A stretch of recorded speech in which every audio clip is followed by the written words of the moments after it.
Um, yeah, can you hear it? So, hello. Oh, yeah. Yeah. Well, thank you very much for inviting me and having this presentation. I assume that most of the audiences are in online, so as well that we're expecting more people here. But yeah, I'm going to start this presentation, and this is about the murals that I've been painting around the region, and these are the murals that are focusing on um, some aspects of the life in the Pacific Northwest here, in particular in Portland, Oregon. And we start with this mural that, as an intro, was a commission by Oregon State University at the Memorial Union. Um, and but for giving you a little bit more of my background, I started painting murals at when I was doing my studies in social anthropology. And this mural, I mean, this was not a mural, but it was a large format painting that was for a series of paintings around the subject of the eruption of the Chichonal volcano and the impact of this eruption around the communities in southern Mexico. I went to the different communities that they were impacted by the eruption of the volcano, and I was collecting some images, including this one. So the colors that you see are kind of like very vivid, but when you went there, so then you were able to see that the lake, for example, that is at the caldera, at the crater, this was the colors created by the sulfur. So those were, yellow colors. So that make a huge contrast with the surroundings. So then I continue my focus on doing some studies about social change in the same way that I did with the eruption of the volcano. And in this case in particular was how the impact of a catastrophe ended up like creating a social change in Mexico. And this was the earthquake in Mexico City in '85. Since then, the eruption and also this earthquake creates this series of social changes and triggers a series of social changes that we see as a way to a catalysis of this social change that basically shakes not only the political life in Mexico, but also the culture as well of prevention and people and preparedness for this kind of disasters. So this was an image that I saw pretty much when I have the replica of the volcano, and all this is related also to the interest that I have in social studies and anthropology. So at the same time, when I was doing all the studies in social anthropology, I was able to, and I was lucky enough to work with this under the guidance of this mural masters that was the disciple of Siqueiros, and his name is Arnold Belkin. Actually, he is from the Pacific Northwest, but is considered as a Mexican artist and Mexican muralist, inheriting the tradition of the Mexican mural movement. I was able to help him on painting this mural that we see here, and that was the mural painted at the university where I was studying anthropology. That was lucky enough that I was not only studying anthropology, but also being his assistant for painting these murals. And then he painted another mural for this for the same university, and this was the second one that I did. So curiously enough, so this painting was not affected by the earthquake as much as this other earthquake that hits Mexico City 32 years later. So, and as you can see here, so those are the cracks of the slab in which it was painted, and that was in 2017, the earthquake, so that affected this mural.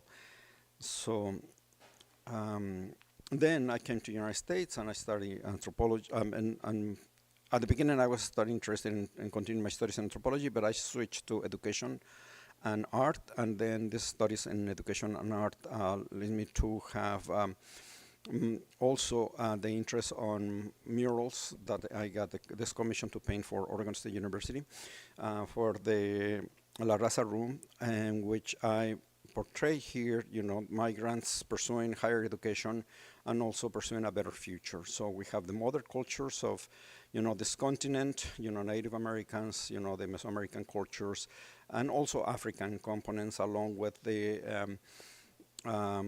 incoming of this settlers and Europeans that builds the society, along with the contributions of all these other cultural groups and minorities. So then we have this is the mestiza, that she is part of this society that we see that is the future face of the society in the United States, with a mixing of different races at the end. So then I continue painting murals for K-12 for different schools and colleges around the region. So this was an image of one of the murals that I did for one of the schools that was at Canby and the Ackerman Middle School. So then bringing elements of history, the background, so the history of Oregon, and the way that the Oregon economy grow, but at the same time with this message of cultural inclusion. So then this is another one that we talk about, the component of public art in the life of housing development inhabitants that we see here. And I propose to this organization, that is FHDC, the painting of murals as a way to increase the value and also the quality of life on the housing developments.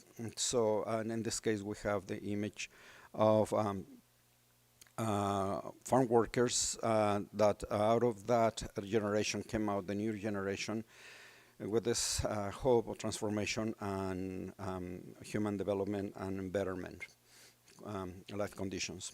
So the next one is image of this leaders and also prominent figures, historical figures that leads to the civil rights. And what we can see here is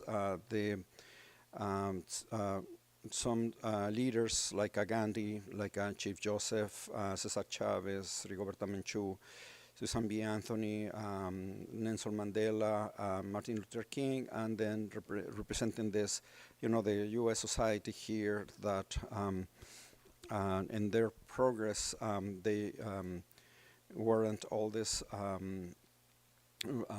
freedoms and liberties that this society is promising. We have here different cultural components of different migrants coming from different regions. And this was the inspiration for painting this mural that I did in Portland here. So instead of the world, we have here the rose representing Portland. Here, the people marching in a pacifist way. So for the rights, and also we have the Statue of Liberty, as the foundation for this nation, and the pioneers here that basically they settled in this land and develop, the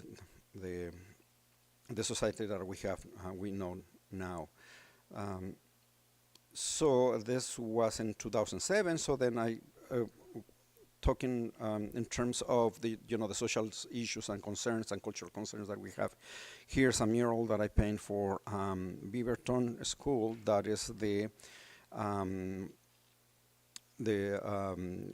Merrill Station High School students that helped me to paint this mural. And it's in downtown Beaverton. It's about global warming and the process of change that we need to go through if we want to face the climate changes that we are having and the global warming. So, and that is the only way for us to face all these changes if we change our behaviors and also our practices for to create sustainability in our society. In addition to that, so then I update mosaics for this also housing development that represents, the germination and the development of a seed into a flower and to go back to a seed. So then this is this cycle of a flower, basically. So this is another image representing, the hope for the better future and transformation. So in this image, we have here the elements of the butterfly that I started using in the first mural in 2005. Now it's very common to see butterflies and murals around the country and around the world too, because it's what we are basically using the painters as a way to represent transformation and metamorphosis. And our societies, in order to survive, we need to do those changes. And hopefully we can develop sustainable practice because the climate is letting us know that things are unsustainable. And so I continue painting this mural as next to this other mural, and then I put it together. So in a way that these two buildings establish this kind of dialogue with each other. So in a way that you can see here, again, how a city, can bring this kind of like a sustainable urban development through transformation. And that was for an alternative clinics. So then I paint this mural for Portland State University, in which you can see here the image of transformation through unity, students pursuing higher education, and then we have here, succeeding on achieving those goals of higher education. Here we have the image of this astronaut, this Jose Hernandez, that he was an astronaut picking, cucumbers and strawberries in the fields in California, and through this hard work, he ended up being able to being part of the NASA program and be an astronaut.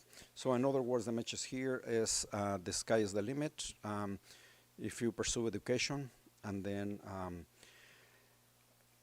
we have here another mosaic that I did, and this was a large-scale mosaic for the Virginia Garcia that also represents the transformation, but in this case, the foundation is based on the memory of Virginia Garcia, that is the daughter of farm workers that she ended up dying because of the lack of primary care. So how to represent that image of us in that, so as kids playing, after going after the butterflies, and then she's becoming a butterfly. So trying to avoid, the tragic images of death, but in a way to represent that transformation into a more poetic way. So then I did this for the National School of Painting in Mexico City, an exchange program. And again, it was about, migrants overcoming, through the dialogue between nations that I hope is taking place now. So how to develop, a dialogue to avoid all this flow of immigrants, and hopefully the immigrants don't need to feel compelled to migrate as long as they have the living conditions in their own countries of origin. That is basically the message that we are sending here. So and again, the images of the Portland and also the Willamette Valley landscape with the images of different mountains, and also decorative elements for benches on this housing development.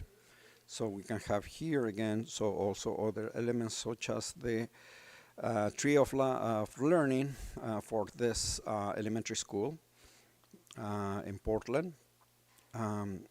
That was a message of learning And here, there's another mural that I did for this housing development in Beaverton.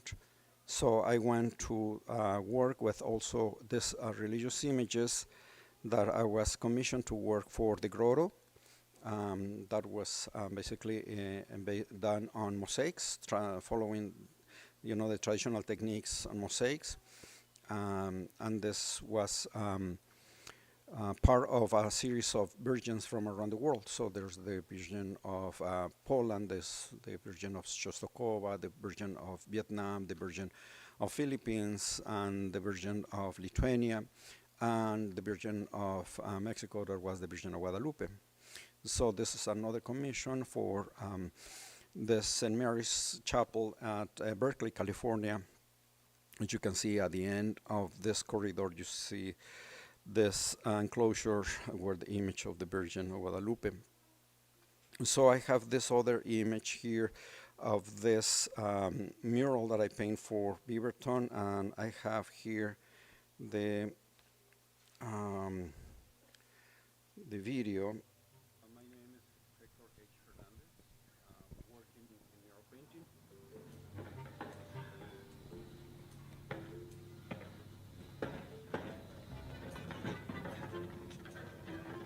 With public art, you create an image and you project an image, so that basically speaks to visitors and also to the people, the local people, about Woodburn.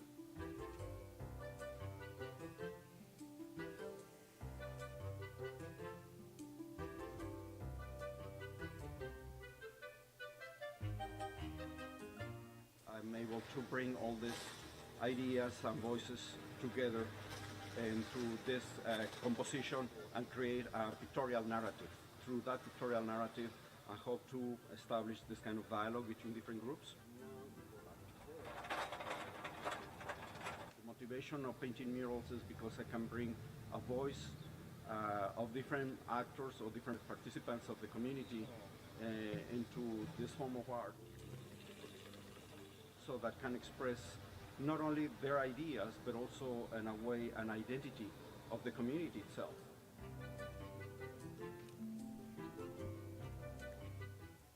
Well, this is a brief video about this mural, and then I have this another mosaic, so you can see the process a little bit. I was explaining more about the interaction of the community and the creation of a mural.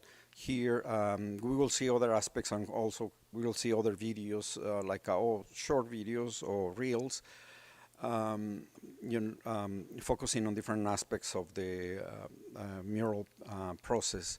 Here, this is a mural that I did for Vancouver, Washington, across the river. So then for this housing development as well. And then here we have this slab at the entrance of the housing development, and we have here this also another mosaic that is on the back of that one that we just saw, and this is portraying the image of the eclipse. Do you remember the eclipse that we had in 2017? Yeah, that was spectacular. Yeah, it was amazing.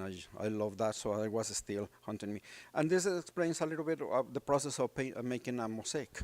So I put all the pieces together here, one by one, and then I put it on, on the slab at the end. So I worked in my studio for months, and then I ended up getting all that.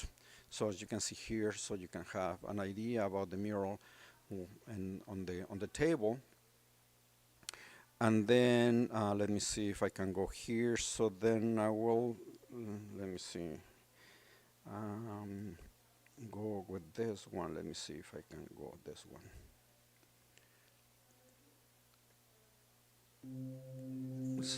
These are series of murals.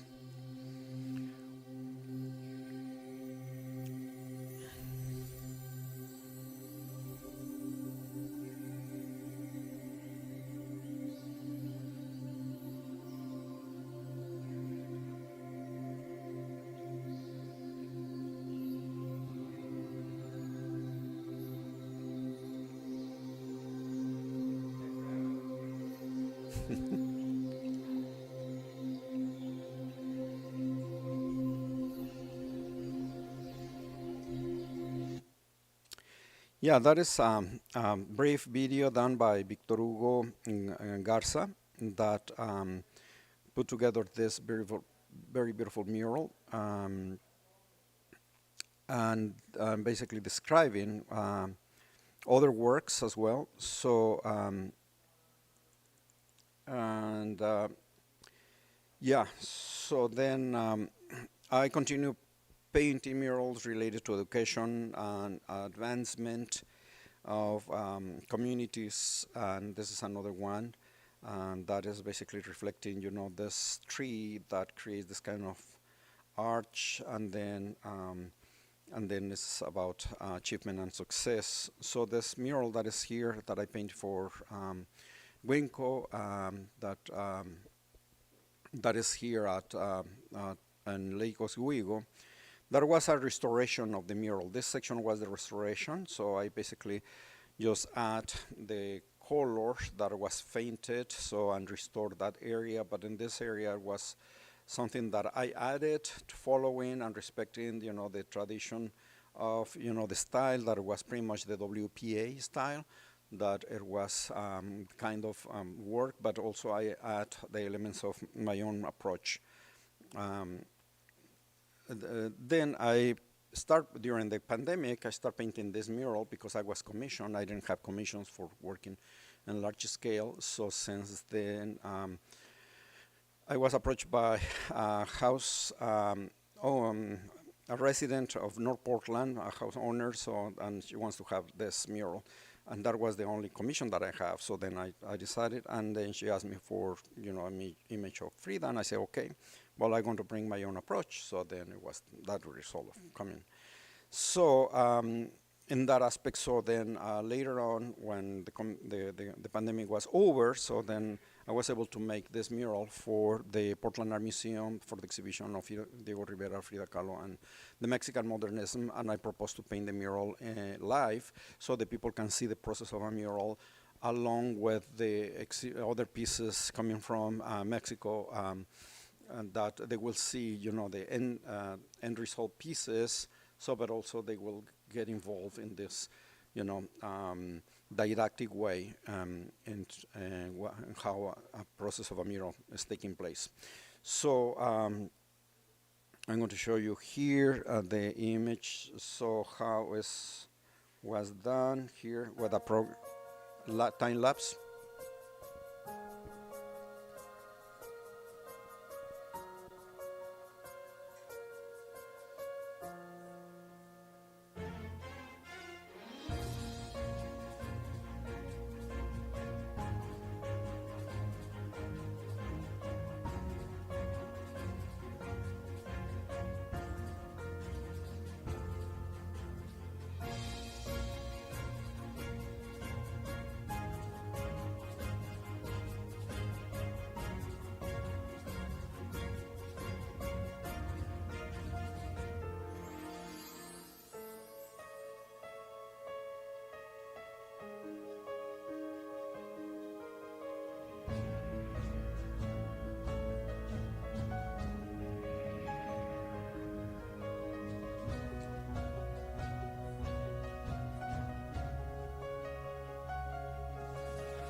This is a team of painters that helped me to paint the mural, and the videographer too, Victor Hugo Garza, that he did this beautiful video. And as you can see here, we have the image of this series of videos that Victor Hugo did, because I proposed the mural to have not only the traditional mural that is being painted live, but also a series of visual projections that have this kind of interrelationship between the mural and also the videos. You can see his works and his own website. I don't have it right now here, but yeah, you can see this. This is another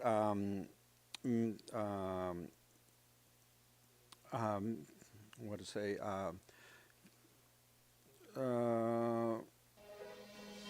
reel that I did in this case by myself.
As you can see, the mural has to be moved from the wall that I was painted on to another wall in the same courtyard of the museum.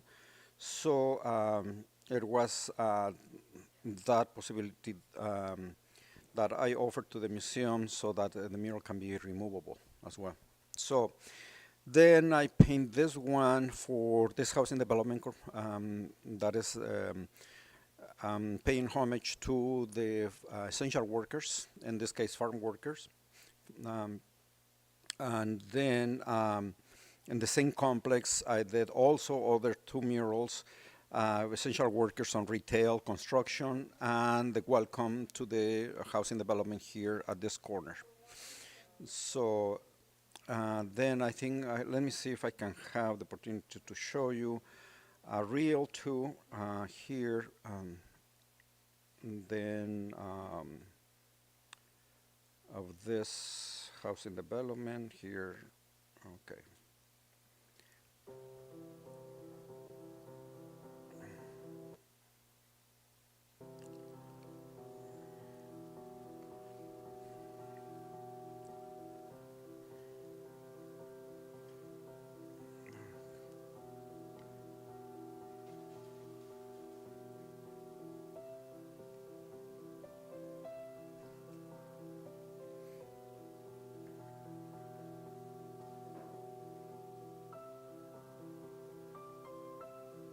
Let me see if I, no.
Well, this is another, yeah, mural.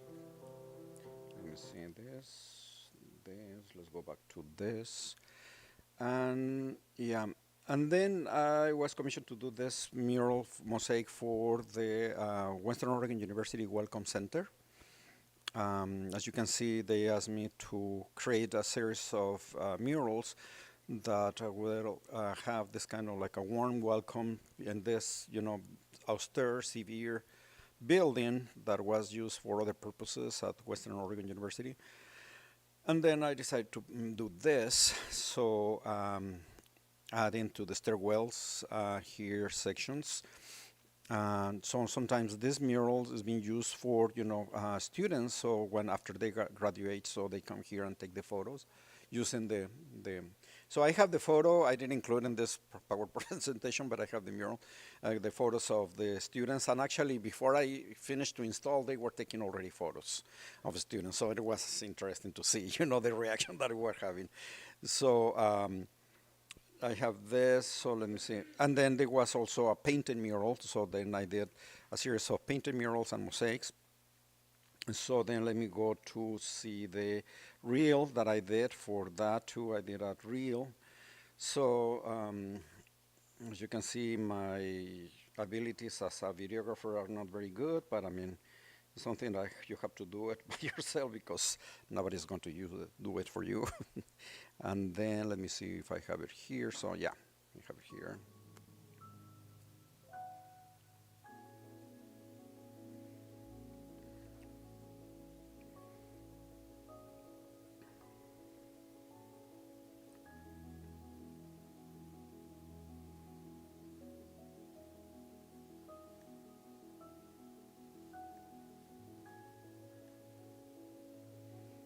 Gosh, nah. Sorry about that. So as you can see, there's always opportunity for the students to take photos. So here, this is the one. Yeah, yeah, I enjoy when the people in the community owns the mural, and they took photos, so they defend the mural. They don't tag the mural, because I have murals that they've been pretty much respected because the graffiti is all over the neighborhood, all over. I mean, on the front walls, on the adjacent walls, everywhere, but my murals still remain with one or two tags in comparison to the rest. Still, I mean, there's no 100% guarantee that I don't want to touch them, but as a rule, it's like a code among taggers that you respect the art of murals. But I mean, it's not 100% guarantee. So it's when I have to restore, but it's minor in comparison to what they do around, the also other walls. So, so let's go to, let me see, and then let's go back to this one. So then I have this. This is one of the latest works. I have more works that I've been doing that after this one. But this one is a grab for a bus. So I was invited by TriMet to do this. It was fun. So it's when I start doing mosaics on computers. So it's not that I haven't used computers for my mural proposals. I've been using Photoshop, I've been using the iPad, I've been using, other programs. But in this case, 100% it was on, on computer. So, and then it was a fun experience because this is the result that I have here for this mural. Here, let me see. No, let me see. Okay, cancel. Okay, I have this. No, let me see. Where's that? So, okay. So this reel about the bus is this one.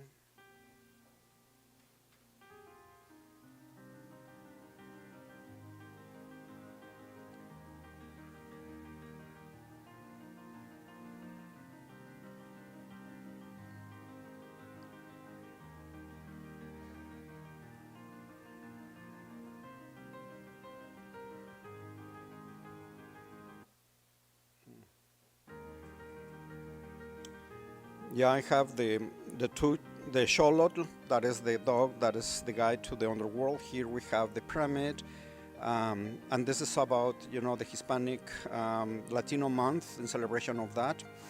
So we have the hummingbird that represents the strength, and it's a powerful bird because it's able to hover. It's not like the other one that is planning. So here we have again the hummingbird. And also floral elements and butterflies again.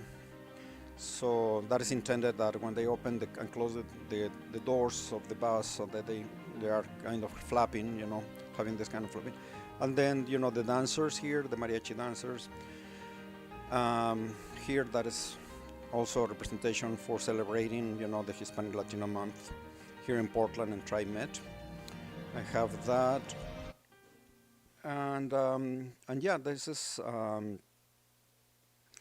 the one of the latest works. I did another mosaic that is still processing the images, and I have other works that they are in progress currently. I have 3 or 4 murals. So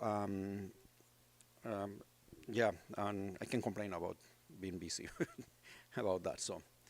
So yeah, pretty much this finish all the presentations of the work. So then, if you have any questions, let me know. So then, so what is your impressions and also your questions about the mural work? Mm-hmm.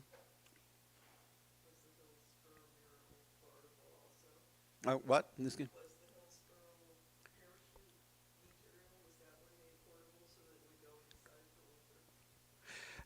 No, actually, those are when I do the parachute cloth. Um, it remains on the wall, exterior wall.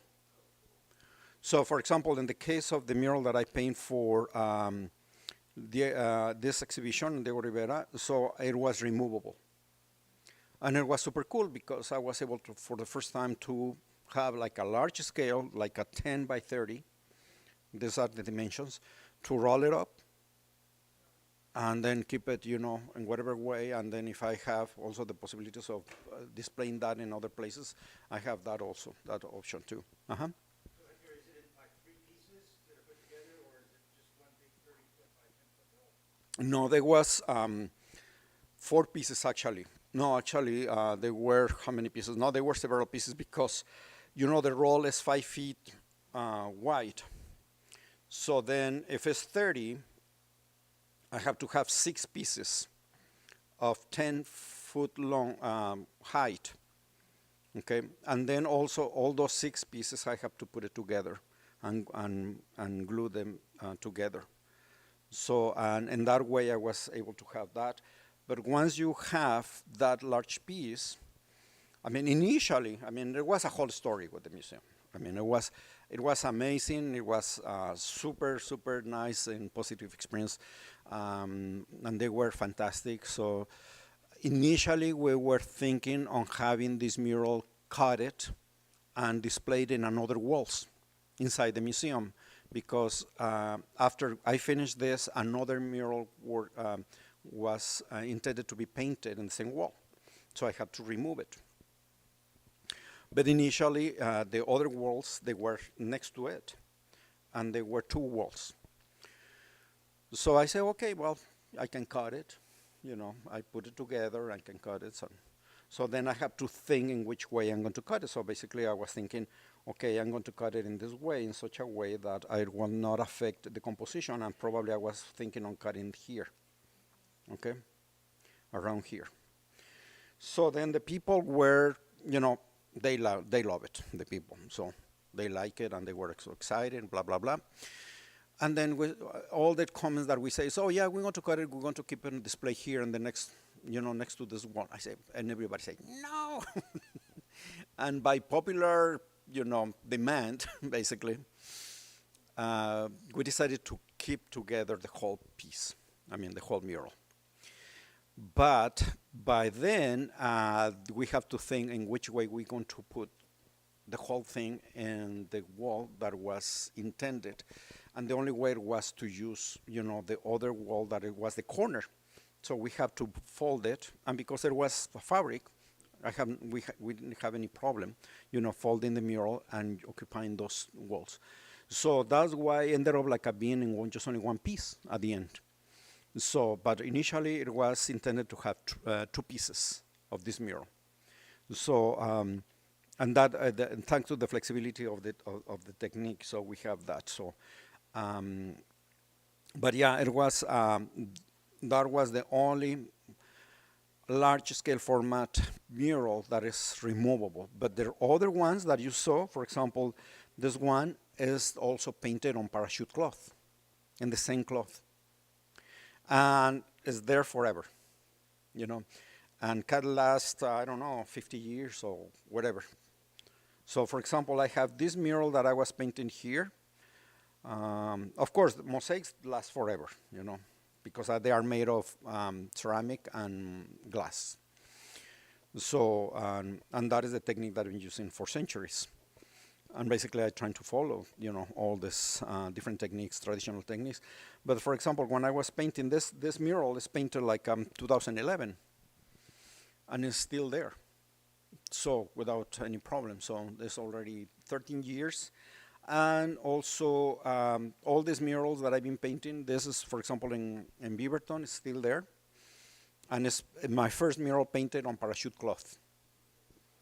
So this is the first mural that, and this is already 15 years. It's going to be 15 years. Actually, 15 years, yeah.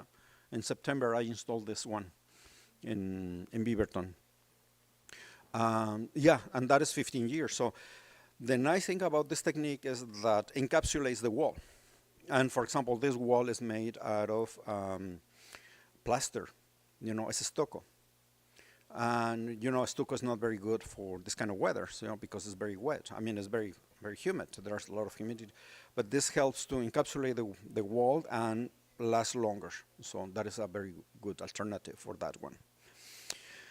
And yeah, so then, any other question at this point? Yeah.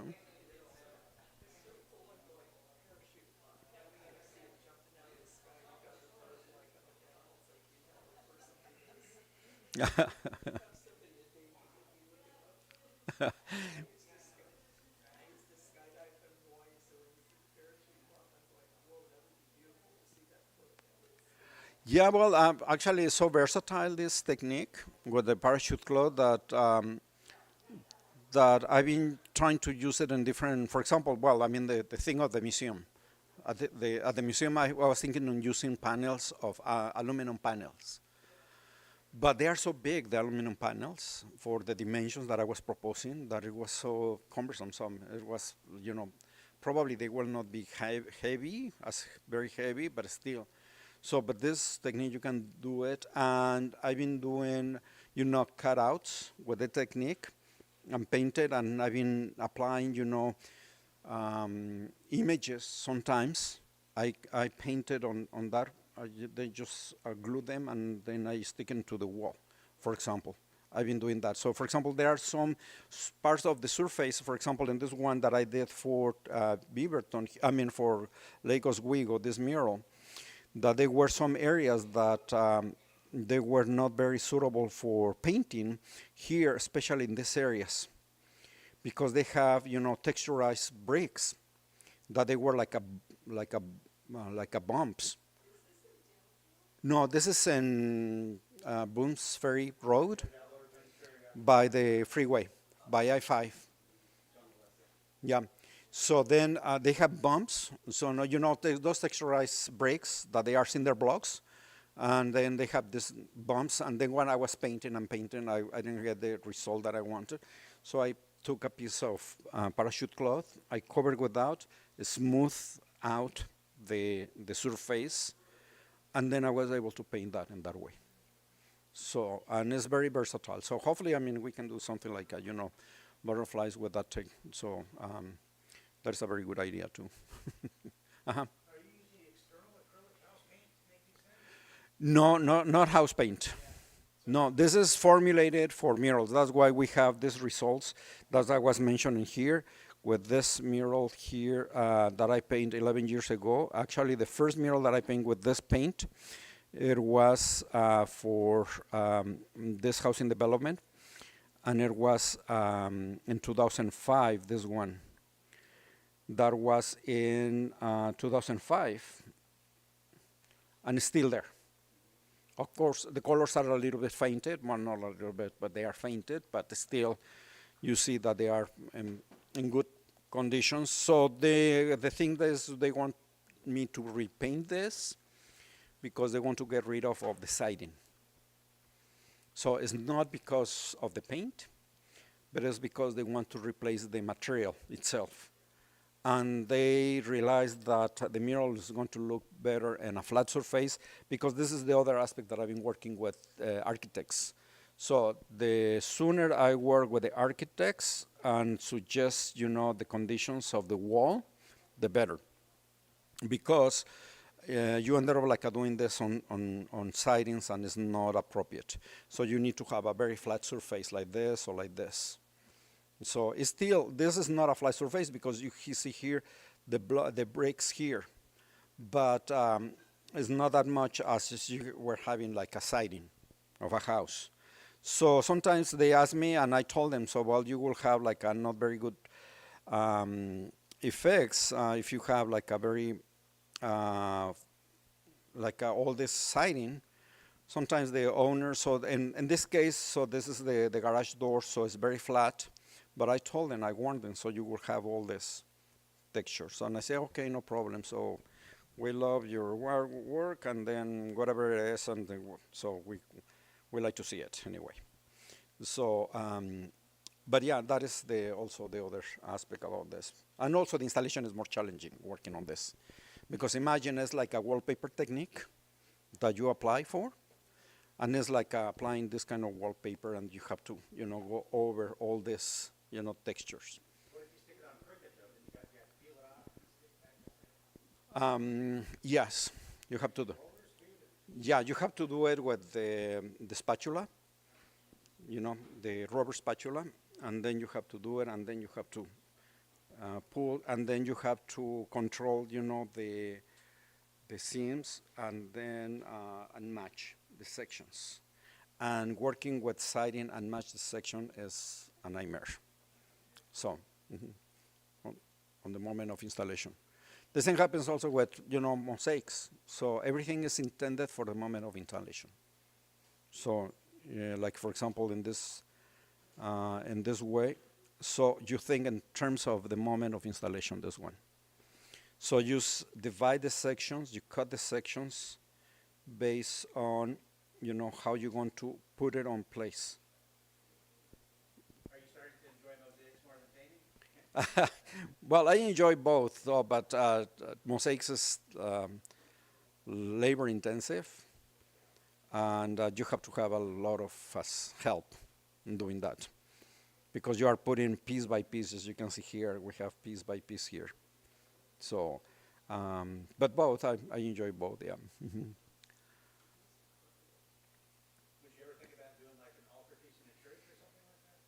If I commission, yes, that will be nice. So, I mean, I'm open to different denominations, different churches. I mean, I'm not affiliated with any churches. So, I mean, I'm a believer, yeah, but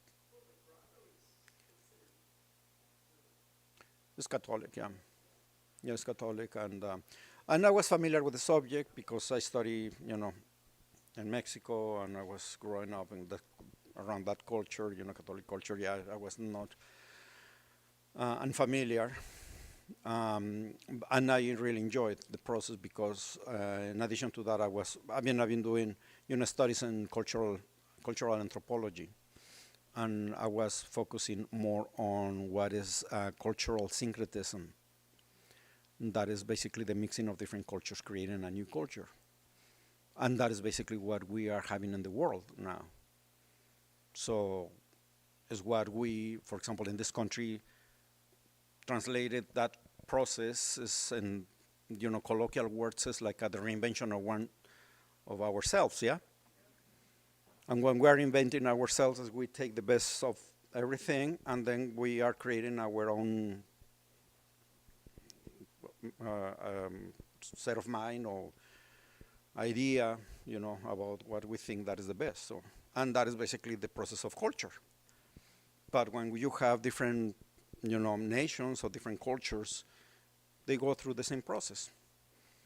So, for example, the Virgin of Guadalupe came out from the Catholicism and also native religiosity of the Aztec gods. And they came out the Virgin of Guadalupe that is a dark-skinned virgin. It's not like a light-skinned European look like virgin. Yeah, for example. Yeah, or for example, you see San Christopher.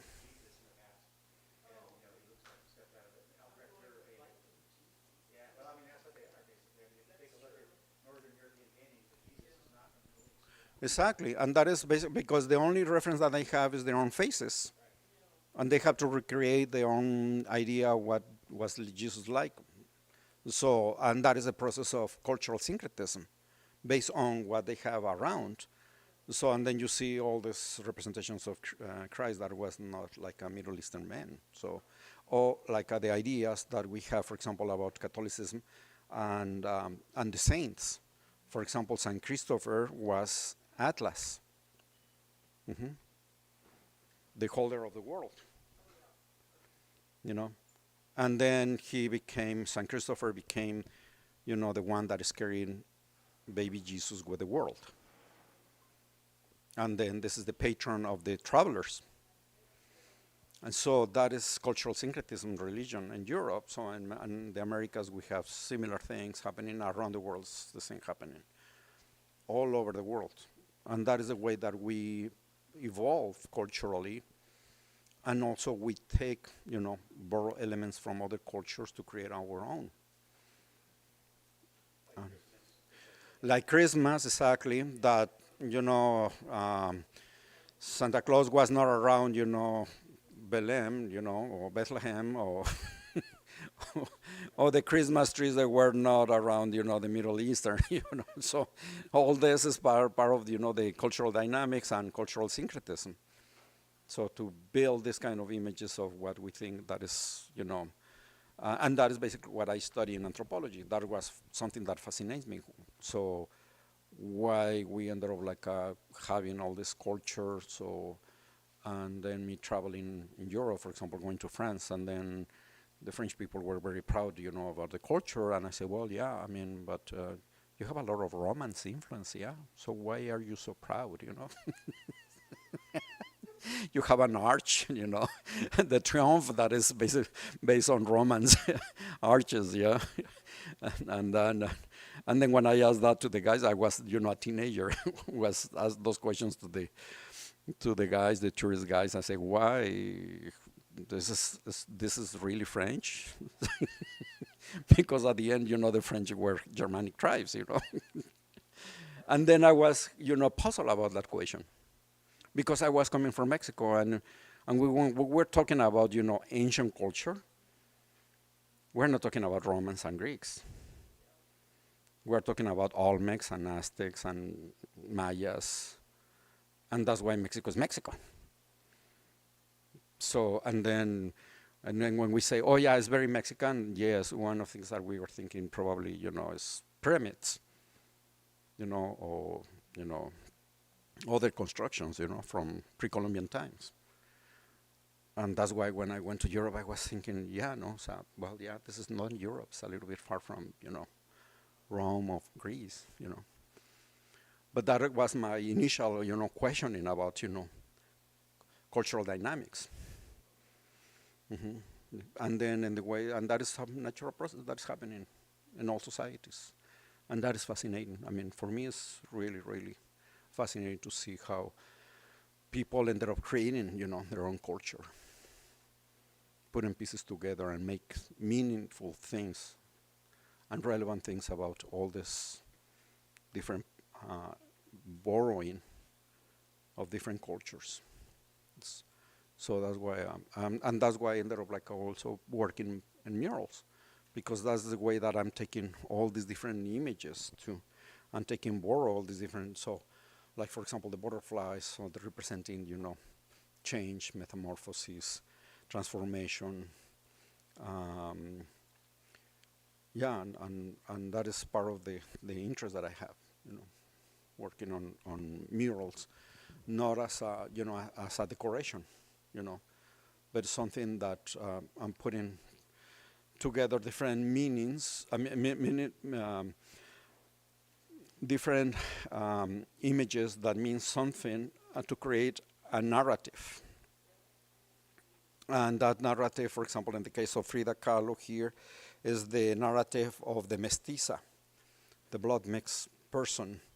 That is, she was also a gender fluid person in a way, and also as an identity, and also she was disabled because she got the accident and then she was having all this health problems. So, and I have it here in terms of identity and way for her to reinvent herself. Is these three aspects of Frida identity. So, as a mestiza, as a blood mix from European and indigenous culture, and creating that series of different identities. Mm-hmm. Mm-hmm. Well,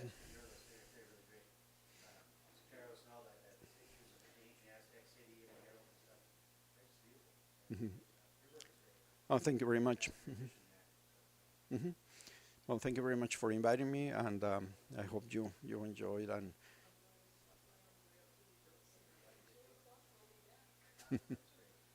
mhm. Yeah. No, thank you for having me, and yeah. So, if you have any other question, no? Okay. Well, yeah. Thank you for having me.